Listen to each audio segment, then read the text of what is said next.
just hit 1:30. Okay, time. We're doing it. Is everybody ready? Okay.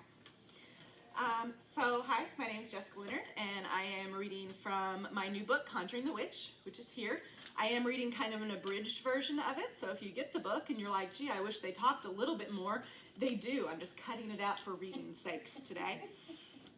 Okay, so here's our little intro.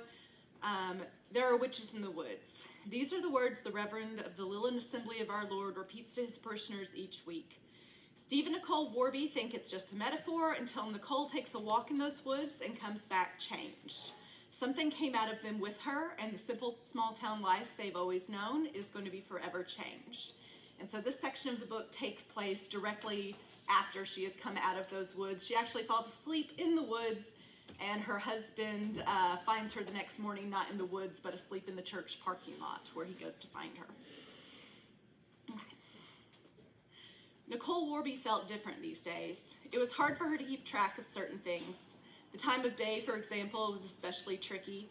Steve had not let her leave the bed since he brought her home on Wednesday, and now it was definitely not Wednesday. When Steve brought her soup, she assumed it was dinner.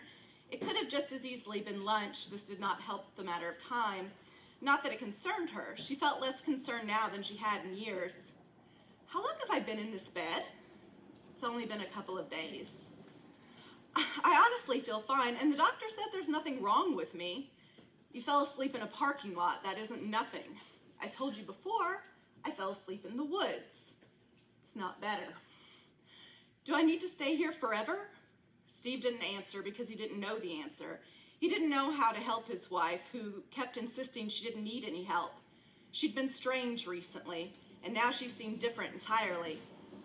You don't need to stay here forever. I don't know what to do.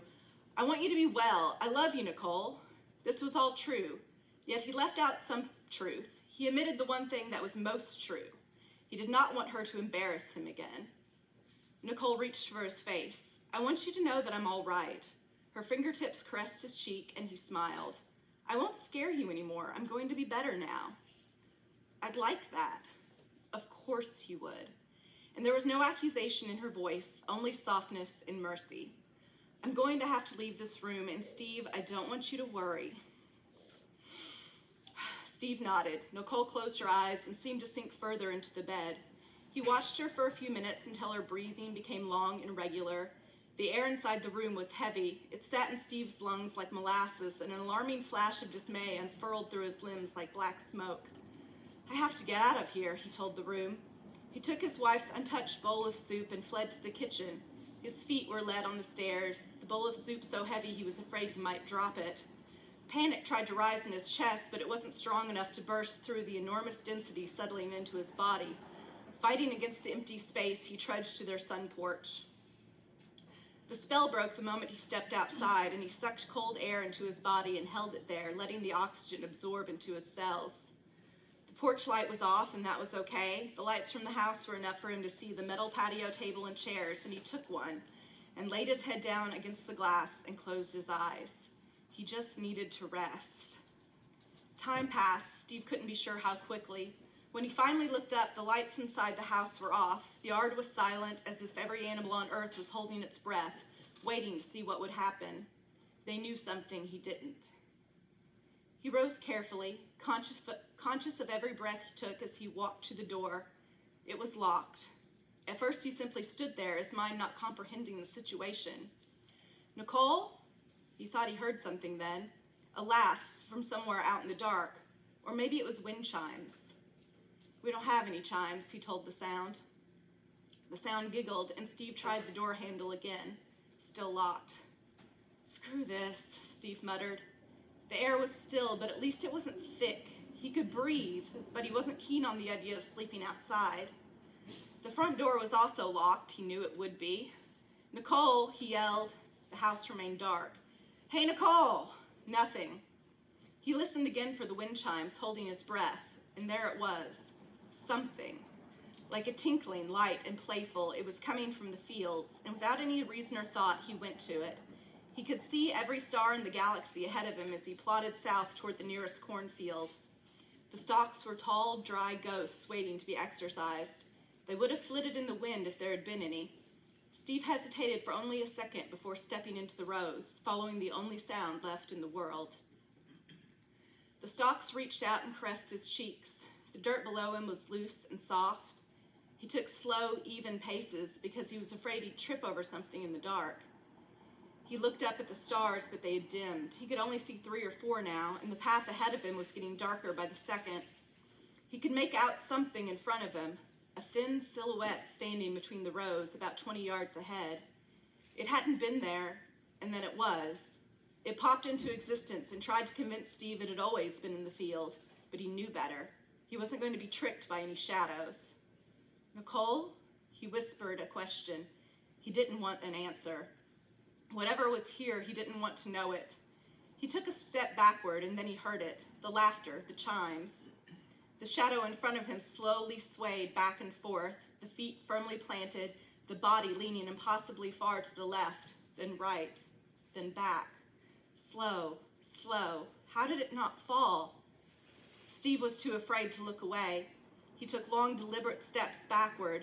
When he thought he'd gone far enough to chance to look around, he saw he must still be deep in the field. The house was nowhere.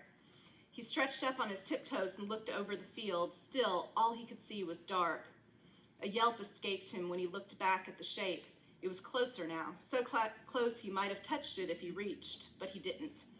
It was still solid black, no features or shapes or shadows, just darkness in a way Steve had never seen before.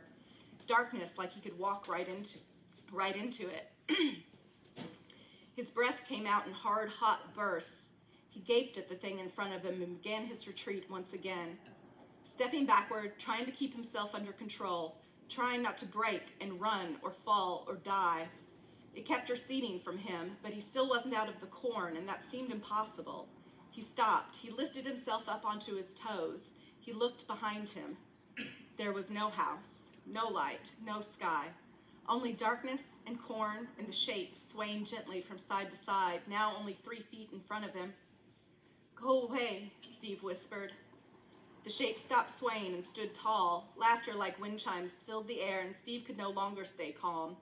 He turned and ran toward where the house ought to be, his vision locked on the ground in front of him, his legs pumping until the dirt changed to grass, and he looked up so suddenly he lost his balance and fell, tumbling over and over himself, limbs and spit flying.